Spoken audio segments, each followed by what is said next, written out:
दोस्तों, आज की कहानी है ननद जी आपको उपहार देना है तो सभी को एक सम्मान दो। दोस्तों, कहानी शुरू करने से पहले अगर आपने हमारे चैनल को सब्सक्राइब नहीं किया है तो सब्सक्राइब कर लीजिए ताकि आपके पास पहुंचे हर नया वीडियो। ये बच्चे भी ना पूरे घर को सिर पर चढ़ा रखा है। अरे जल्दी करो, दीदी आने वाली हैं। तुम्हें पता है ना उनकी आदत, उन्हें हर काम समय पर ही अच्छा लगता है। जरा सा भी लेट हो गया तो वो खाना खाकर ही नहीं जाएगी, फिर तुम्हारी सारी मेहनत बेकार हो जाएगी। अरे कर तो रही हूँ, कम से कम तुम तो शांति रखो, ठीक है? तब तक मैं बच्चों को तैयार कर देता हूँ। ऐसा कहकर आशीष तीनों बच्चों को तैयार करने चला गया। आशीष और अनु अपने 3 बच्चों सौरभ, विनय और रोहित के साथ बहुत ही प्यार से रहते हैं। बच्चे अभी छोटे हैं। आज उनकी स्कूल की छुट्टी है तो उनकी बुआ प्रिया उन लोगों से मिलने आ रही हैं। आशीष, प्रिया और सुदेश 3 भाई बहन हैं। प्रिया दीदी सबसे बड़ी हैं और आशीष सबसे छोटा है। माता पिता का देहांत हो चुका है। तीनों एक ही शहर में अपने अपने परिवार के साथ रहते हैं। प्रिया दीदी की आदत है कि वह जब भी अपने भाइयों से मिलने का प्रोग्राम बनाती हैं तो एक ही दिन दोनों जगह मिलकर आ जाती हैं। इसलिए हमेशा थोड़ा जल्दबाजी में रहती। नियत समय पर प्रिया दीदी घर आ गई। आज प्रिया दीदी पहले बड़े भैया के घर जाकर आई थी। सब लोग गर्मजोशी से आपस में मिले। प्रिया दीदी के बच्चे और आशीष के बच्चे एक दूसरे से मिलकर बेहद खुश हुए और बाहर बरामदे में खेलने लगे। प्रिया दीदी की अनु और आशीष से बहुत बनती थी। प्रिया दीदी सुदेश भैया और भाभी से ज्यादा खुल नहीं पाती थी क्योंकि भाभी का स्वभाव थोड़ा खराब था।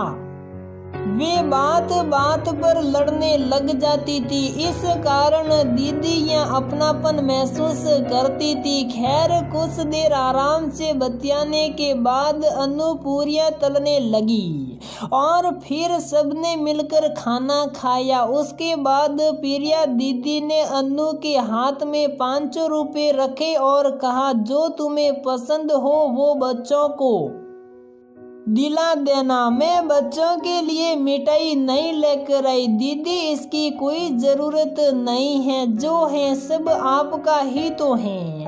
अरे नहीं नहीं, इतने दिनों बाद मिलने आती हो तो कम से कम बच्चों के लिए मिठाई और फल तो ला ही सकती हूँ।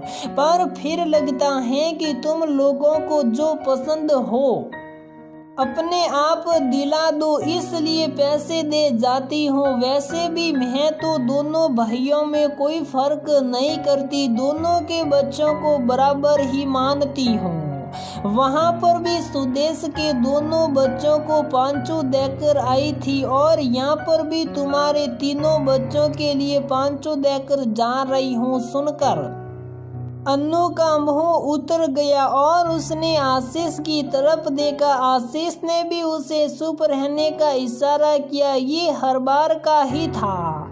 सुदेश के 2 बच्चे और आशीष के 3 बच्चे थे, पर जब भी दीदी कोई तोहफा देती तो ये जरूर गिनाती, भाई तुम्हारे 3 बच्चे हैं और सुदेश के 2। पिछली बार भाई दूज पर भी यही हुआ था। जब दोनों भाइयों का परिवार प्रिया दीदी के घर पर खाने पर गया था तो प्रिया दीदी ने खाने के बाद 5 बच्चों के लिए उपहार दिए। उपहारों को देखकर बच्चे खुश हो गए, पर जब उन्होंने उसी समय अपने उपहार खोलकर देखे तो सुदेश कि दोनों बच्चों के तोहफे थोड़े महंगे थे, वही आशीष के बच्चों के तोहफे थोड़े सस्ते थे। अब बच्चे तो बच्चे होते हैं। तो सौरभ ने कह दिया, बुआ हमें तो बड़े भैया सुदेश भैया के बेटे का तोहफा ज़्यादा अच्छा लगा। प्रिया दीदी ने वहीं सबके सामने गिना दिया, भाई मैं तो दोनों भाइयों को एक जैसा ही मानती हूँ, इसलिए उनके बच्चों में भी कोई फर्क नहीं करती। इनके भी दोनों बच्चों पर मैंने 1000 रुपये खर्च किए हैं और आशीष के बच्चों पर भी। अब सुदेश के तो 2 हैं, 500 रुपये के उपहार हैं दोनों के, और आशीष के 3 हैं, तो उसी के अंदर उनको एडजस्ट करना पड़ा। उस समय भी बहुत गुस्सा आया था, पर उस समय नंदू जी ने जवाब दे दिया कि तुम्हें शर्म नहीं आती? बच्चे तो बच्चे होते हैं। अब इनकी 3 हैं या उनके 2 हैं, इससे क्या लेना देना। पर शायद आज आशीष से बर्दाश्त नहीं हुआ तो उसमें प्रिया दीदी को जवाब देना ही बेहतर समझा। दीदी मेरे 3 हैं और भैया के 2 हैं, उससे कोई लेना देना नहीं। मेरे 3 हैं तो तीनों मेरे लिए अनमोल हैं। आपको देना है तो तीनों को बराबर दो, वरना देना बंद कर दो। वैसे भी हमें तो उपहार की कोई ज़रूरत नहीं है, आप आ जाते हो वही बड़ी बात है। बच्चे बड़े हो रहे हैं, वे भी समझते हैं। अच्छा नहीं लगेगा कि उनके सामने उनकी बुआ की इमेज खराब हो।